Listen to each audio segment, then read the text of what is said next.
साल की यातना इस बात से पूरी तरह अनजान थी कि कभी-कभी दुनिया में ऐसे लोग भी होते हैं जिनके इरादों को पहचान पाना बेहद मुश्किल होता है। और दुख की बात यह है कि इसी वजह से आज महाराष्ट्र के मालेगांव का छोटा सा गांव डोंगराले भारी सदमे और आक्रोश से भरा हुआ है। गांव के लोग जिनकी आंखों में आंसू हैं और दिल में पीड़ा, सड़कों पर उतरकर न्याय की मांग कर रहे हैं। वे सभी एक आवाज में अपील कर रहे हैं कि इस मामले में सख्त से सख्त कार्रवाई की जाए। यकीन मानिए, जब आप इस पूरे मामले को सुनेंगे तो दिल भारी हो जाएगा और ये महसूस होगा कि किसी भी ऐसी घटना दोबारा ना हो। इसके लिए समाज को कितनी सजगता और संवेदनशीलता की जरूरत है। आज मालेगांव का किसान, मजदूर और हर सामान्य व्यक्ति अपनी आवाज उठाने के लिए एकजुट हुआ है। लेकिन मेन स्ट्रीम मीडिया के लिए शायद ये मामला उतना बड़ा नहीं है, क्योंकि एक साधारण परिवार से जुड़ा है।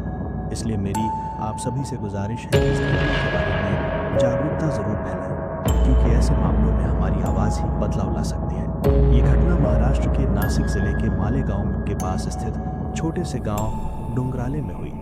लगभग 2000 लोगों की आबादी वाला ये गांव मुख्य रूप से किसानों और दिहाड़ी मजदूरों का क्षेत्र है। इसी गांव में रहती थी साल यातना, जिसके पिता फोटोग्राफर थे और मां 16 नवंबर 2025 की शाम लगभग 3 से 4 बजे के बीच यातना हमेशा की तरह घर के बाहर बरामदे में खेल रही थी। उस समय उसकी मां, दादी और आंटी घर के अंदर उसकी छोटी बहन के साथ व्यस्त थी। कुछ देर बाद उन्हें एहसास हुआ कि बाहर खेल रही यातना की आवाज सुनाई नहीं दे रही।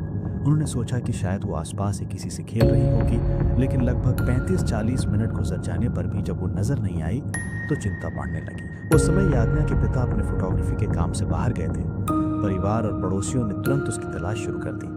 गांव छोटा था, रोशनी पर्याप्त नहीं थी और कहीं भी सीसीटीवी कैमरे नहीं थे, जिससे तलाश और मुश्किल हो गई। लगभग शाम 7:30 बजे गांव वालों को यातना के घर से करीब 300 मीटर दूर मोबाइल टावर के पास खोज के दौरान इस खबर से पूरा गांव स्तब्ध रह गया। ये बात सामने आई कि घटना घर से बहुत पास हुई है, जिससे संदेह और बढ़ गया कि आरोपी शायद गांव का ही कोई व्यक्ति हो सकता है। पुलिस ने तुरंत गांव वालों और घर के आसपास रहने वालों से पूछताछ शुरू की। जब मोहल्ले के बच्चों से बात की गई तो एक महत्वपूर्ण सुराग मिला। बच्चों ने बताया कि एक अंकल यातना को चॉकलेट दिलाने के बहाने अपने साथ ले गए थे। जब इन बच्चों से उस व्यक्ति की पहचान कराई गई तो उन्होंने बताया कि वह विजय खैरनार था।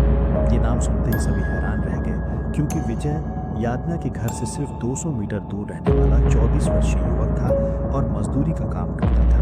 वो भी गांव वालों के साथ खोज का नाटक कर रहा था और लगातार जरूरत से ज्यादा मदद दिखा रहा था। रात लगभग 8:30 बजे पुलिस ने विजय खैरनार को हिरासत में ले लिया और मालेगांव तालुका पुलिस स्टेशन ले जाकर पूछताछ शुरू। वहां पूछताछ के दौरान उसने घटना से जुड़ी जानकारी पुलिस को दी। ये भी सामने आया कि उसका यातना के पिता से कुछ सप्ताह पहले किसी बात पर विवाद हुआ था और इसी कारण उसके मन में नकारात्मक भाव पैदा हो गए थे। घटना के दिन शाम को विजय ने यातना को बाहर खेलते देखा और उसे बहलाकर अपने साथ ले गया। आगे जो भी हुआ वो बेहद दुखद था और किसी भी परिवार के लिए असहनीय पीड़ा का कारण बन सकता है। यातना के अंतिम पलों की कल्पना भी किसी को झकझोर सकती है। बाद में विजय ने मामले को छुपाने की कोशिश की, लेकिन जांच के दौरान पुलिस को ऐसे सबूत मिले जिनसे उस पर संदेह गहराता चला गया। मेडिकल सैंपल और फोरेंसिक जांच में भी महत्वपूर्ण जानकारी मिली, जिसके बाद उस पर बीएनएस सेक्शन 66 और सेक्शन 103 के तहत मामला दर्ज कर लिया गया। आज गांव के सैकड़ों लोग सड़कों पर उतरकर मांग कर रहे हैं कि इस केस को फास्ट ट्रैक किया जाए और यातना को न्याय दिलाया जाए। मालेगांव तालुका में पूर्ण बंद तक कर दिया गया। लोगों का कहना है कि ऐसे मामलों में सख्त कार्रवाई जरूरी है, ताकि कोई भी फिर ऐसी हरकत करने की सूझ भी ना सके।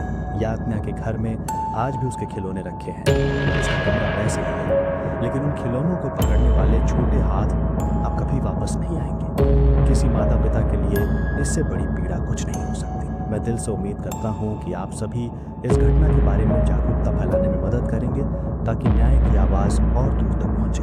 धन्यवाद।